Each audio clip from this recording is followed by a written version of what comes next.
welcome to the Narrowing Path, Walking the Spiritual Walk. My name is Steve Van Eiderstein. Thank y'all for joining me again for today's reading of James Allen's Daily Meditations. This will be for March 21st, and I'm really excited just to see the direction it takes. Honestly, I'm excited to see where he goes with this next one. Yesterday's was just a great reading on the difference between internal peace and externally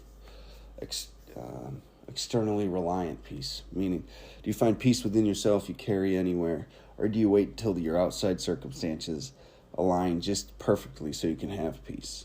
And which ones are you pursuing?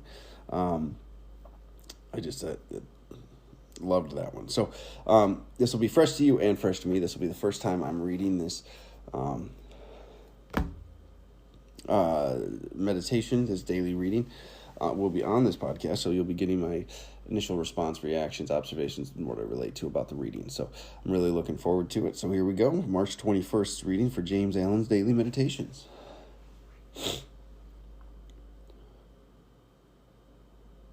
If we could suffer, even partly, through others, our sufferings would be unjust. Are our sufferings and troubles entirely the result of our own ignorance and wrongdoing?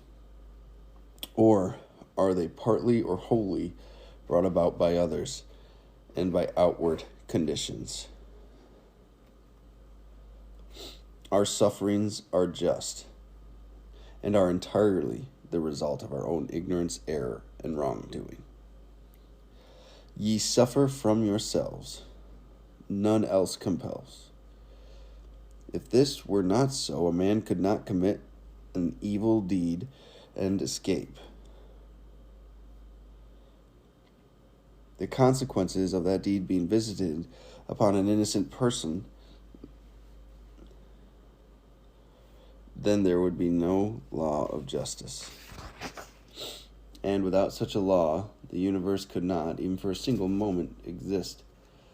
All would be chaos. Upon the surface, men appear to suffer through others, but it is only by an appearance which a deeper knowledge dispels. Man is not the result of outward conditions. Outward conditions are the result of man.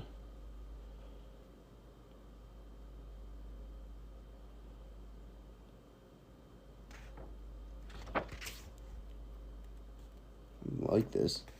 This is a very interesting, very cool way for him to give another perspective on owning our own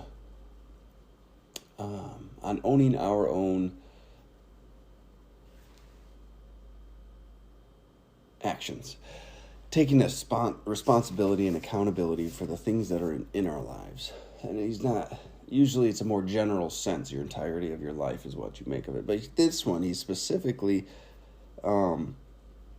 is referring to suffering, which obviously is included with the totality of the argument. But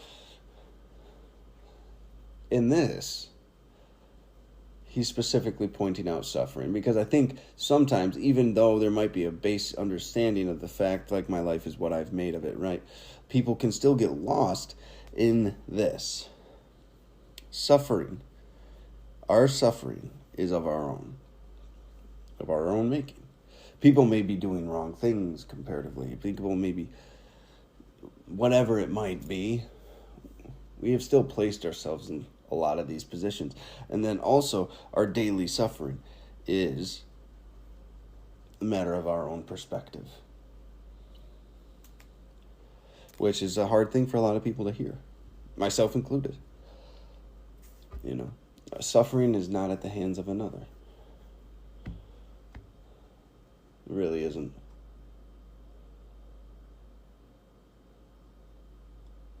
So here we go. If we could suffer even partly through others, our sufferings would be unjust. Right? So, in layman's terms, because I just put it after reading the whole meditation, coming back to read that again. I just put this together. So if we could suffer even partly through others, meaning because others, if our suffering in any way could be the responsibility of other people, our sufferings would be unjust. It would be an unjust thing for us to be suffering. It would be a imbalance of justice, is what he's getting at here, I believe. And so, what he's saying is the universe is just. So there is no way we can suffer at the hands of another. Which, taken fully, that's a very large statement. Because there's a lot of scenarios that come to mind immediately. We can be victimized, we can be subjected to, we can enter in naively, and other people can take the actions that they take that can cause us pain, but suffering is our own responsibility. Are our sufferings and troubles entirely the result of our own ignorance and wrongdoing? Or are they partly or wholly brought about by others and by outward conditions? He's asking. He's saying this is the question I'm asking right now. Are our sufferings and troubles entirely the result of our own ignorance and wrongdoing? Or are they partly or wholly brought about by others and outward conditions? Those are the two options, right? It's either all ours or some or all is caused by external things. We are victim to the world we live in. Which, it's a big thing. A lot of people fall on the second part of that at least partially brought about by others. My suffering is due to this individual, this circumstance, this action, this past event, this. Putting the onus of their own failings on something that's happened in the past or somebody else that's outside their control. All of these things outside their control. Any number of things that can be outside their control, right? And then he goes on to give his answer here. Our sufferings are just and are entirely the result of our own ignorance, error, and wrongdoing. So our sufferings are just and entirely the result of our own ignorance, our lack of knowledge, error, a mistake we've made, usually based on error, or usually based on ignorance, like a misinterpretation of information or something like that, or purposeful wrongdoing. We know we weren't acting correctly. We know we were making a bad decision. We know we shouldn't be taking that action. All of it puts the onus on us, though.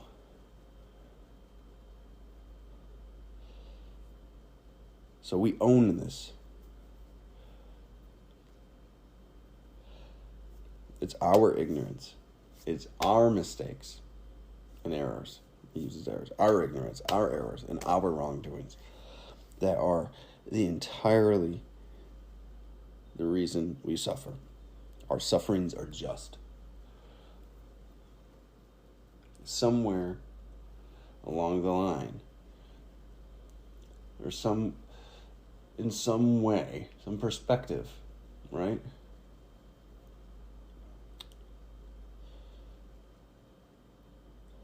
There's something we can improve upon that gives us some responsibility for our suffering, gives us the responsibility for our suffering. And there's freedom in that. This is the thing. A lot of people don't like that argument. A lot of people, including myself, I didn't like that. I didn't like the that perspective, that it was my responsibility. My pain was my responsibility. And because that means I'll have to do something about it, and that means I need to improve something too, right? So, of course, I didn't like that. But once you accept that, that gives you the opportunity to do something about it. That's what a lot of people lose sight of. Is they I feel like many people want to be robbed of the opportunity to improve it, because that gives them a reason to excuse themselves from growing and making the hard journeys of growth too, which is a sad thing, really. When you're actively avoiding growth in your life, that's a sad thing. But so our sufferings are just. Remember this: our sufferings are just, as per our own failings, shortcomings. Ye suffer from yourselves, none else compels. That's in quotes. I'm not sure where he pulled that from. Ye suffer from yourselves, none else compels. Meaning, you are the reason for your sufferings. No one else is responsible for them. If this were not so, a man could commit an evil deed and escape the consequences of that deed being visited upon an innocent person. Then there would be no law of justice. Okay, so I'm glad I read this whole thing through again. And without that law, the universe could not, even for a single moment, exist. So, without this cause and effect type of law, this law of justice, that the entire universe would not be able to exist.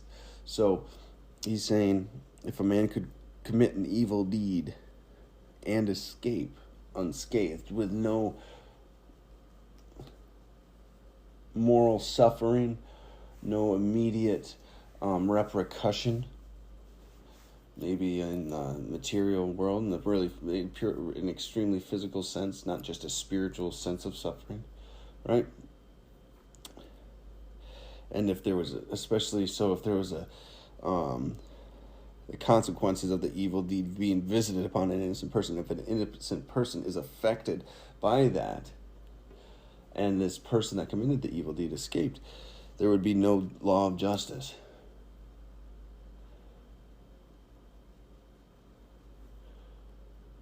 So if another people could accept suffering due to someone else's evil deed, and that person did not have that, there would be no justice there.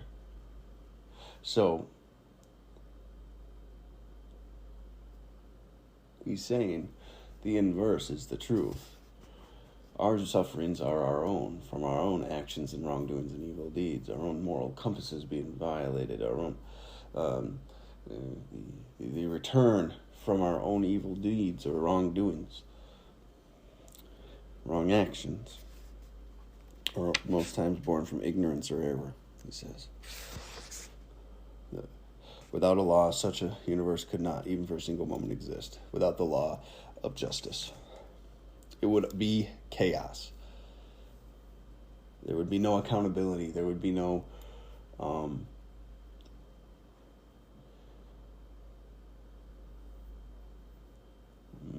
to say it, moral code that would float to the surface to be understood and by many. This path of spirituality is communicated in so many ways. The way I talk about it is really just one of so many options and so many perspectives.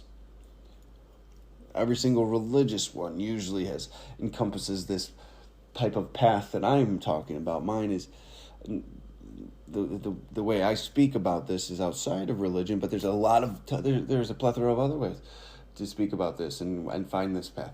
This is not the way I have found it and the way I communicate about it and the way it's interpreted by James Allen. This is just one way, but the fact is there's so many ways to find a spiritual way of life and to find spiritual teachings that they are common across humanity.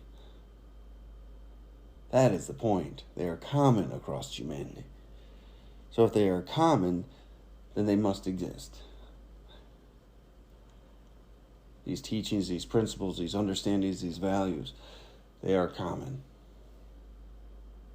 through all these spiritual teachings. So, and those commonalities negates the chaos. It gives the structure and order to the chaos. of the world. And without it, all would be chaos. There would be no moral compass or code. And I'm not talking about a religious deity here that's instituting these things of the right feelings. I believe atheists can operate by a moral code as well in the service to the society or whatever they choose to be in service to. Not my personal experience, but that doesn't mean it's not possible. I believe it's completely possible, because these spiritual principles still allow those things, those individuals of that structure, belief structure, to live a good and healthy, wholesome life. And a lot of people still practice them. These spiritual teachings. These are a way to live. So,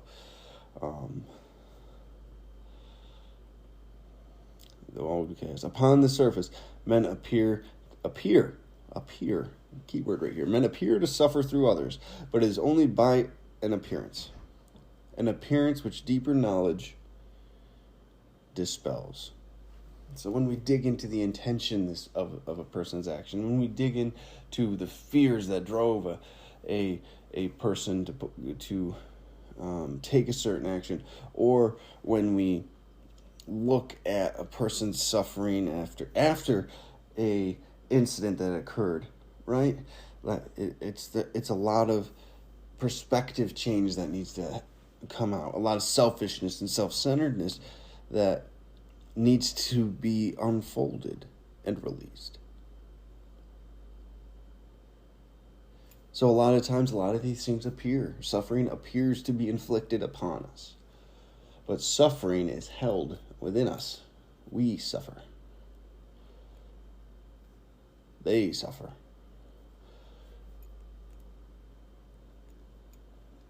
It was this concept of suffering is of my own hand was something that took a very long time for me to understand. Very long time. I did not like it. I just didn't. But I realized my suffering is what kept me in bondage to myself, into a lot of my insecurities, my fears, my terrible behaviors. They were directly chained to my suffering. I needed to address these things. I needed to let them go. And to grow. And change. And find this path of a spiritual nature. So when you dig deeper into your suffering, you'll find these things. And it ends with, man is not the result of outward conditions. Outward conditions are the result of man. As we've said a couple of times here, right? As this is a restatement in a different capacity, different way of the world, your circumstances, your world is a reflection of your internal state. That's an important thing to remember. So, thank you all for joining me again today, though. It was a great reading, and I'm going to be looking forward to it tomorrow. So, I'll be right here again. So, until next time, thanks.